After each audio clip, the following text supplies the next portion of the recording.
Somo la dakika moja. Bwana, ni siku nyingine tena tunakuinulia nafsi zetu.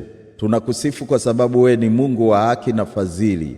Tuongoze katika haki yako. Iweke njia yako sawa mbele yetu.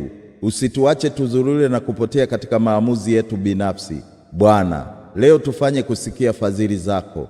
Ongeza imani na matumaini yetu kwako. Tujulishe njia tutakayoiendea, njia ya amani, ya hekima na ya utakatifu. Tunakuomba ututakase, utuongoze na ututie nguvu ili tuende katika mapenzi yako. Tusiruhusu hofu, wasiwasi au maadui wa roho kutuelekeza.